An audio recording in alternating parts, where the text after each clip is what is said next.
the biggest story in the news right now is the one that the New York Times broke yesterday afternoon after we got off the air.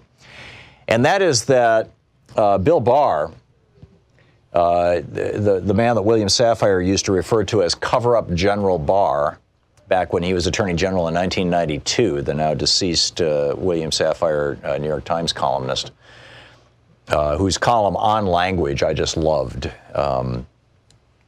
Absolutely brilliant stuff. A fan of the serial comma, but I devolve into Strunk and White territory at my risk, I realize. But in any case, that Bill Barr is going to, or has shifted what was an administrative inquiry into the, as Donald Trump called it, the oranges of the Russia probe, or Russia investigation, the origins, of course. He's shifted this from an administrative inquiry. In other words, hey, we're going to go back and we're going to talk to some folks and we're going to ask what's going on, but, you know, it's not under oath, it's not with criminal penalties, all that kind of stuff. He has shifted this into an actual criminal inquiry, which means that, well, here's what it looks like. I mean, nobody really knows for sure, but here's what it looks like.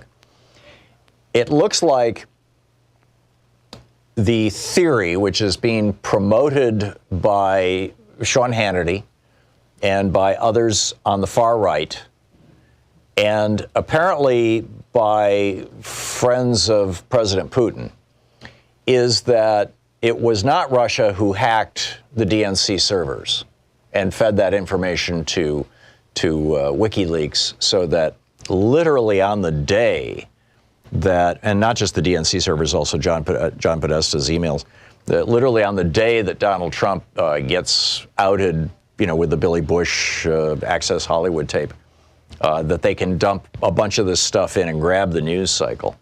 That wasn't the Russians behind that at all. It was actually the Democratic Party operating out of Ukraine at the orders of Barrack Obama in order to hurt Trump that did that. Now, you may ask, how is it that the Democratic Party hacking its own server and releasing stuff embarrassing to Hillary Clinton and to the Democratic Party, how does that help Donald Trump? Or excuse me, how does that help Hillary Clinton defeat Donald Trump? Because keep in mind, this is in the mind of Bill Barr and Donald Trump, this is a plot being run out of the Obama White House to help get Hillary Clinton elected. So why would releasing her embarrassing emails, and it turns out there wasn't so much embarrassing there, it was, you know, but you know, that was their hope. Why would it be that releasing her emails would help her rather than Trump? And the theory goes that the American voters are sitting around going, look at that. The Democratic Party is under attack from Donald Trump and the Russians and WikiLeaks. And so, you know, we have to extend our sympathy to Hillary Clinton and the Democrats because they're being so badly beat up by all this information going public. Nobody would want to see their emails go public after all. And so there would be this huge sympathy vote for Hillary Clinton, and thus Hillary Clinton would become president. Now, this is the theory, right? It's been laid out on Fox News by Hannity and others on numerous occasions. It has been bought into apparently by Bill Barr, that this whole thing, that the Democratic Party, operating through some cutouts in Ukraine, hacked the DNC server and hacked John Podesta's email account and stuff like that, hacked that out of Ukraine on behalf of Obama and Clinton, President Obama and Secretary of State Clinton, in order to make Secretary of State Clinton a more sympathetic character so people would vote for her instead of Donald Trump. Now, if that makes no sense to you, I mean, welcome to the club. And in fact, last week, the Republican-controlled Senate Intelligence Committee released two reports that's, in summary, said, yeah, it was Russia who ordered the hacking, and it was Russia who was running the influence campaign on Facebook and in other social media that helped get Donald Trump elected. This was a Republican-controlled committee.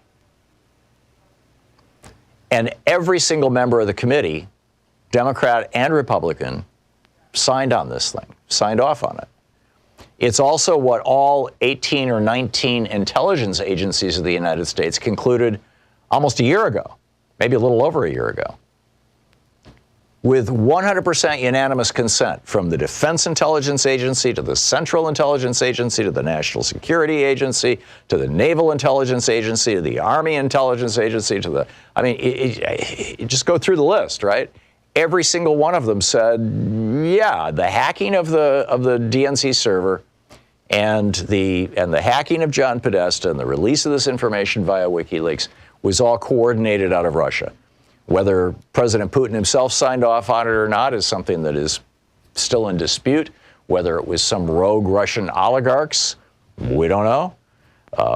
But there's not any evidence that I've seen so far that this was actually done by the Democrats operating out of Ukraine.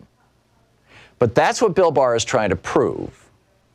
So now that he has shifted his inquiry, apparently, you know, he's traveled around the world. The Prime Minister of Italy yesterday or the day before came out and said, this is crazy. We got nothing to do with this. Take us out of this loop, please. Barr has made 2 trips to Italy. To the best of my knowledge, there's literally not a single piece of evidence to support this theory that the Democrats hacked themselves. And apparently, as the Department of Justice and John Durham, the federal prosecutor that Bill Barr has enlisted to be his point man on this, although Barr is doing a lot of this himself as well. And it would be interesting to find out if Durham, who up until now has had a pretty good reputation, if he's one of these Opus Dei Catholics who believe in the idea of the noble lie, you know, going back to Plato, like Bill Barr does. I don't know. I'm fascinated by this. But apparently, all the investigation that they did said, no, it wasn't Ukrainians, it wasn't the Democrats, it was the Russians. And so by turning this into a criminal inquiry, what that does is it gives Bill Barr the power, or the Department of Justice the power, when they sit down with somebody, and the people that we know are probably almost certainly in their crosshairs are Peter Strzok and Lisa Page and James Comey, the former head of the CIA, of the FBI, these former James Clapper. Some of them have been mentioned by name. So now when they sit down with these guys, they're saying, okay, you know, under penalty of perjury, you will tell us what you know or you will go to jail. We can convene a grand jury. And they may have already done this, by the way. And when you go into a grand jury, you can't even have your lawyer with you. And the stakes are really, really high, which is why Bill Barr is refusing to allow the Democrats in their impeachment inquiry to have a grand jury. So they have to hold these private meetings using the House rules that were written back in 2015 in order to investigate Benghazi. The rules under which the House Intelligence Committee is right now doing their impeachment investigation behind closed doors are the exact rules that were put into place by Republicans, signed off on by Paul Ryan, in order to facilitate the Benghazi investigation. So people talk about coups. If anything, this seems to me like a coup. I mean, if your definition of a coup is an illegitimate takeover of government functions or of government itself,